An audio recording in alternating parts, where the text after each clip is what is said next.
지금 제가 네. 알기로는 이거 창업하시기 전에 어떤 일 하셨죠? 여행사였죠. 너와 나 은퇴학교에 출연했었잖아요. 그랬죠. 알고 산티아고 있어요. 순례길을 엄청 고생해서 갔다 왔는데 네? 아직도 다리를 절어요 제가. 네, 제가 그 얘기할 때마다 대표님 볼 때마다 마음이 아파가지고 네. 코로나가 대표님이 오라고 한 것도 아니잖아요, 그죠? 그죠. 네, 사실은 뭐 여행업계 하시는 분들이 다 똑같을 건데 그래도 이제 또 뭐 어차피 새로운 걸 해야 되니까 선택하신 게 휴대폰 매장이어서 네. 아 여행하고 휴대폰이 나는 어울리나 이런 생각이 들더라고요. 네, 그런 질문 많이 받아요. 많이 네. 받는데 제가 실은 이제 작년에 음. 휴대폰 매장하고 여행사를 결합해서 콜라보로 운영하라는 그런 설명회를 했었어요. 그렇군요. 왜냐면 저는 이제 계속 여행사를 하고 있지만 여행사 창업 교육을 오랫동안 했고 그렇죠. 그래서 제 수업 듣고 여행사 차린 사람들이 많이 있으니 어떻게 하면 효율을 높일까 이런 이제 생각을 계속해서 제가 그분들한테 이제 말씀드렸던 게 특히 이제 변두리나 지방은 매장 형태의 여행사가 괜찮다. 근데 매장 형태의 효율을 높이려면 네. 여행은 그 자체의 월세가 마케팅 비용으로 전환되는 그 비율이 여행은 좀 효율이 높지 않다. 근데 만약에 월세로 바로 무언가 캐시를 만들 수 있는 게 있다면 휴대폰이 괜찮다 이런 설명을 했어요. 근데 그게 그냥 추정한 게 아니라 저희 수료생 중에 실제 폰 매장을 하다가 여행사를 같이 병행해서 차린 친구가 있거든요. 그래서 그 친구 매장이 부산에 이제 월세가 90만 원짜리인데 반을 쪼개서 폰 매장 45, 여행사 45만 원으로 한 거예요. 2년 반 전에 했는데 폰도 매출이 많이 올라가고 여행도 매출이 꽤 나와서 거의 뭐 금액으로는 얘기하기가 좀 조심스럽지만 어쨌든 한 휴대폰으로 한 뭐 거의 한 1,000, 월 1,000 정도 하고 여행으로 한 월 5, 600 정도를 하니까 이게 늘어난 거예요 그렇게. 그전에는 그만큼 안 됐는데 그래서 어쨌든 한 뭐 1,600, 1,700 정도 버는 구조 가니까 오히려 되게 잘 됐잖아요. 그래서 제가 거기 가서 이제 막 과외를 받았죠. 근데 이제 사실 우리 그 5060 은퇴하신 분들이 네네. 사실 월 1,000만 원 뭐 이렇게 벌었다는 사람 별로 없어요. 네. 그것보다는 이제 보통 이제 뭐 평균적으로 이제 은퇴자들이 말하는데 생활비가 300 정도 있으면 좋겠다라고 네네. 하니까 사실 창업해서 망하지만 않는 거 아니야. 네네. 300에서 500 정도만 벌 수 있다라면 네. 이건 정말 최고다. 네네. 근데 이제 보통 제가 만나본 자영업자들, 커피숍을 하는 사람들, 네네. 이런 사람들 만나보면 자기 시급이 안 나온다는 얘기죠. 네, 투자 맞아요. 비용은 보통 뭐 1억 5천 이렇게 들었는데 네네. 아침 일찍 일어나서 문 열고 그 알바생대로 와서 시급 주면 가는데 네네. 자기는 끝나고 다 청소하고 가는 걸 다 계산해서 계산기 찔러보면 네네. 결국 시급이 안 나온다. 네, 예, 맞아요. 이런 이야기 하거든요. 네네. 그리고 망하면 왕창 망하는 거고. 네. 예. 그러다 보니까 이제 그렇지 않고 예. 오늘 이제 핵심은 여행사에서 이쪽으로 넘겨오면서 돈이 얼마나 들었냐. 우리 지금 5060 세대들은 이게 처음 해보는 사업이 필요없잖아. 그러니까 일단은 돈이 적게 들어야 돼. 어느 정도나 들어요, 처음에? 제가 여행사가 진짜 무자본 창업이라고 예. 할 정도로 돈이 거의 안 든다 했는데 휴대폰 매장도 돈이 진짜 많이 안 들더라고요.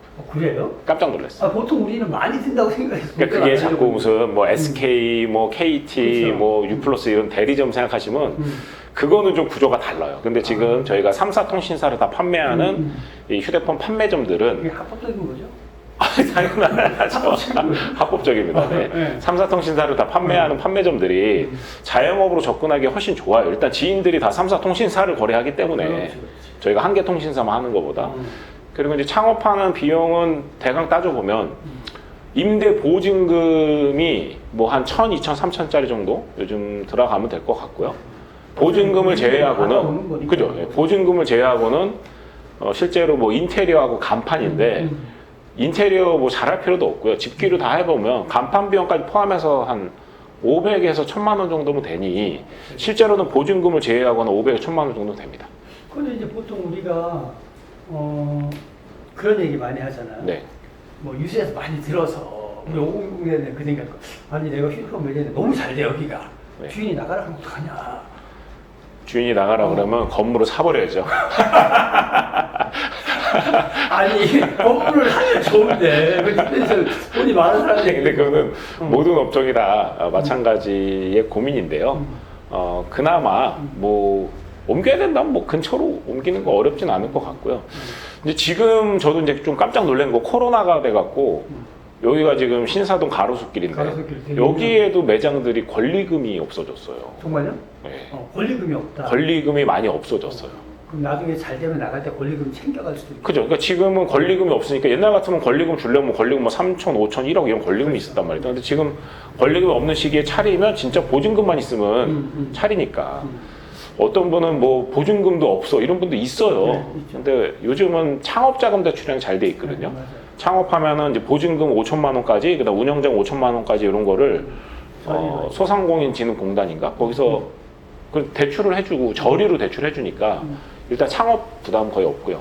여기 이제 휴대폰들 막 있는 거 보면 일단 모업이라 그래서 그냥 가짜들이 있고 진짜 휴대폰도 우리가 사는 게 아니에요. 보통은 도매상들이 이걸 공급을 해주는데 그들과의 계약을 통해서 보증보험을 끊으면 폰을 이제 몇 개 갖다 놓고 이제 파는 거고 일반적으로 폰 개통하겠다고 우리가 주문을 하면 뭐 그게 빠르게 뭐 퀵으로 오든 뭐든 하면 이제 그걸 개통을 해드리는 이런 방식이니까 재고도 없어요. 네, 재고 없다는 건 되게 좋으네요. 네 재고 없습니다. 그래서 재고가 그런 점 괜찮아요. 그러면 그때 계약하면 주문하면 이제 바로바로 퀵으로 오든 이렇게 오는 시스템이네요. 네, 예, 그런 게 맞습니다. 그러면 고객이 와가지고 오늘 개통해서 가져가겠다고 어떻게? 뭐 가능합니다. 우리가 뭐 상담하면서 하면 이제 거의 빠르게 와요. 네. 빠르군요. 예, 그럼 가까운 데서. 가까운 데서. 너무 가까운 멀리가 데서. 안 되게. 그러면 실제적으로 전체적으로 이제 은퇴자가 한번 해보고 싶다. 그러면 보통 보증금이 지금 여기는 얼마 정도 드는 거예요? 여기는 뭐 언제든지 저희 가로수길에 있는 그 라라 팩토리 1호점 매장 오셔도 되고요. 여기는 보증금 2천. 너무 좋다. 가로수길에 네. 보증금 2천. 보증금 2천이고요. 권리금은 당연히 없었고요. 없어. 야 대박이다.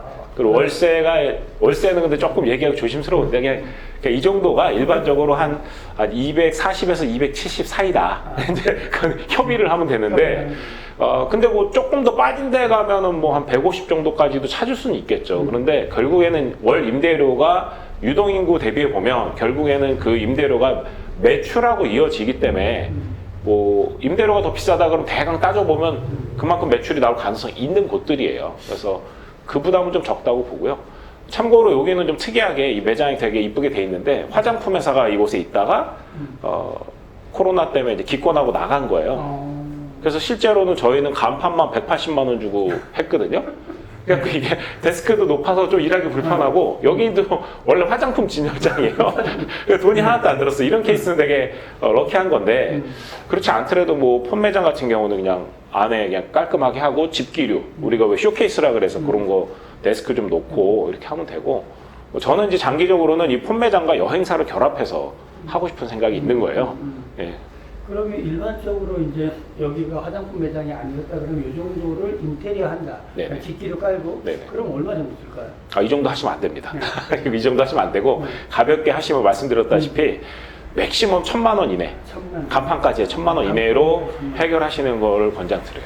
그러면 그 정도 예를 들면 이제 라라팩토리 1호점인데 내가 네. 2호점을 하고 싶어. 네네. 그런데 이제 인테리어가 아무것도 안 돼 있는데 네. 그런데 가도 네. 1,000만 원의 간판이 가는 것까지 가능하다는 거예요. 그럼요. 예, 가능합니다. 그 정도면 가능하다. 네, 충분히 가능합니다. 근데 이제 약간 이제 뭐 이케아 같은 데서 깔끔한 가구 사갖고 가구 위주로 잘 배치하고요. 이제 휴대폰 잘 보이게 하는 이제 쇼케이스하고 또 법적으로 판매를 뭐 승인받기 위한 이제 뭐 컴퓨터와 그다음에 신분증 스캐너 뭐 이제 이런 것들이 있어야 되는 게 있어요. 근데 그런 거 다 해서 어쨌든 한 500에서 1,000만 원 정도 사이에 해결할 수 있어요. 네. 그 정도는 부담 없을 것 같고. 네네.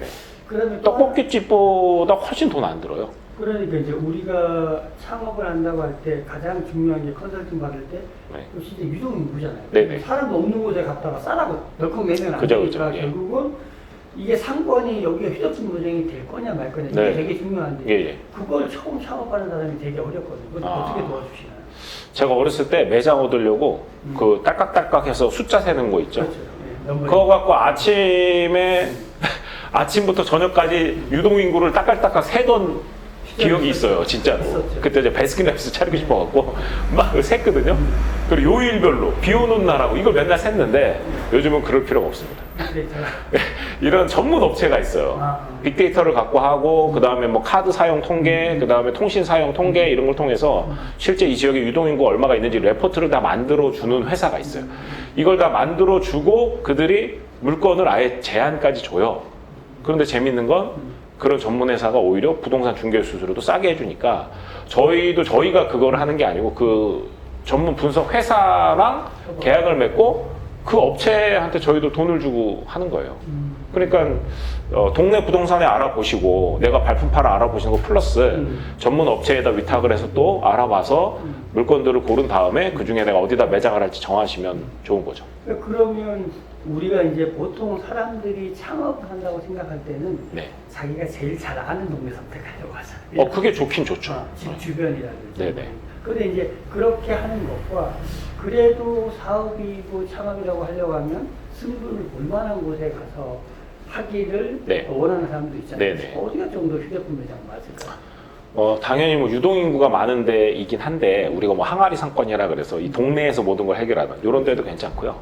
일단은 아파트 주거단지가 좀 가까이 있으면 좋고 그 다음에 상업지구 그죠? 가까이 있으면 좋습니다. 다만 뭐 유흥가 이런 저녁에 막 술 많이 마시고 뭐 이런 데들은 이게 좀 약간 주간 장사라고 봐야 되거든. 야간 장사가 아니라. 그래서 그런 데는 좀 좋지 않지만 일단은 좀 그 소위 가족 단위가 많이 거주하고 있는 뭐 이런 데하고 그다음에 이제 사무실 상권들이 같이 있는 데 정도가 좀 좋은 편이고요. 저희가 권장하는 거는 보증금도 한 1,000, 2,000, 3,000 정도 범위 내에 너무 대로 말고 이면도로도 괜찮고요. 네. 물론 이제 변두리 상권이나 또 지방 같은 데는 하다못해 이제 저희 아는 사람이 전라도 정읍에 창업을 했는데 그곳 같은 경우에 메인 상권이 월세가 170이고요. 조금 빠지면 월세가 뭐 40만 원이래요. 근데 실제 40만 원짜리에다 차려서 뭐 얘기해도 되는지 모르겠는데 한 달에 1,000단위를 벌었어요. 그러니까 월세가 그렇게 저렴한 거죠. 그러니까 오히려 뭐 지방 같은 데는 더 좋을 수도 있다. 네. 뭐 그 정도 보면 될 것 같아요. 그러면 지금 이제 3개 통신사를 다 하면 그러니까 여기서 A 통신사에서 B 통신사로 갈아타는 것도 되겠네요. 다 되죠. 대환영이죠. 번호이동이라 그러거든요. 번호이동. 통신사를 바꿨다? 예. 마진이 좀 더 있어요. 그렇구나. 그러니까 그러면 그냥 예를 들면 뭐 LG 플러스, SK, KT 이렇게 하는 것보다 이렇게 하는 게 자영업장에서 훨씬 더 나은 거예요. 일단은 뭐 지인들을 깔고 가려면 3사 통신사 하는 게 당연히 낫고, 그리고 이제 특히 이제 은퇴하시는 분들은 네. 인생 막 살지 않았으면 지인들이 되게 폰 바꿀 때 이렇게 연락을 주세요. 저 같은 경우도 보통 하루 이틀에 한두 명씩 계속 연락을 주세요. 보통 2년에 3년 정도 주기로 폰을 바꾸거든요.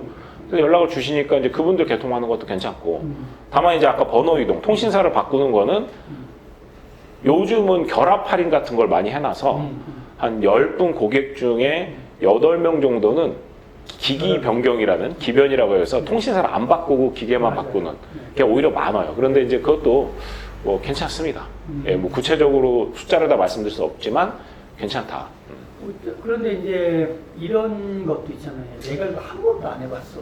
네. 은퇴할 때까지 뭐 공무원 패스 잡고 있던 사람이 아. 그리고 휴대폰 이거 가능하겠나 이런 두려움이 있는데 이거 얼마나 배워야 할 수 있는 거예요? 제가 딱 보니까요. 한 2주일 배우면 괜찮아요. 기계치인 사람도. 예, 저는 참고로 휴대폰에 관심이 없는 사람이라서 와갖고 휴대폰 기종 공부했어요. 뭐 이런 거 있죠. 어떤 건 카메라가 뭐 막 요즘 막 3개 달려있고 막 이러잖아요. 그렇죠. 잘 몰라요, 저도. 그래갖고 이제 와갖고 봤는데 사람들이 주로 찾는 그 휴대폰 기종이 몇 개 정해져 있어요. 그래서 그냥 그런 것도 공부하면 되고, 저희는 일단은, 저도 여기 1호점이지만 이 유통을 공급하는 본사가 있어요. 이제 그곳에서 교육도 해주고, 실제로 이제 다음 주부터는 저희 매장에 나와서 인큐베이팅이라고 그러죠. 2주일 동안 여기서 근무하고, 그리고 나가서 창업하시는 이런 것도 같이 해요. 그래서 체계적으로 배울 수 있고, 그리고 일하면서 계속 물어볼 때가 있고, 그리고 무엇보다 현장 실습이라고 해서 나와서 할 수 있는데, 나와서 할 때는 제일 좋은 거는 지인들한테 휴대폰 매장 차렸어, 이제 뭐 사업해라고 널리 알려서 지인들 거 개통을 해주면서 학습하는 게 제일 좋은 것 같아요. 돈도 벌고 학습도 되고 예, 지인들이니까 좀 더뎌도 이해해 주잖아요. 그렇죠. 네. 그 다음에 이제 그러면 결국 이제 뭐 은퇴해서 혼자 이걸 하기는 네. 어려울 거고, 그럼 이제 뭐 아르바이트생 또는 직원 뭐 이런 사람들을 고용해야 되나요? 아니면 아주 작게 조용히 하면 혼자 하는 것도 괜찮아요. 나쁘진 않은데 혼자 하면 아무래도 좀 어디 자리 비우기가 힘들잖아요. 이런 건 좀 있어서 혼자 하시거나 한 명 두고 하거나 이렇게 가다가 지금은 저희 매장 정도의 제일 좋은 그림은 제가 봤을 때 이제 직원 2명과 사장님이 같이 하는 정도가 딱 좋은 것 같아요. 안녕하세요. 너하나의 은퇴학교입니다. 오늘은 여러분들께 특별한 제안을 드리고자 이렇게 영상을 찍게 되었습니다. 50대 이후로 많은 분들이 창업, 자영업을 많이 하시잖아요. 그렇죠. 이분들의 이야기도 많이 듣고 싶어 하시는 분 많은 것 같아요. 많이 있죠. 저희가 최근에 이제 한 두 군데 다녀왔잖아요. 네. 예. 그래서 이제 막 50대 창업하면서 어떤 계기로 하게 됐는지 하는데 뭐가 힘들었다. 그리고 이런 거는 주의하면 좋겠더라. 하다 보니까 또 알바생이 너무 힘들어.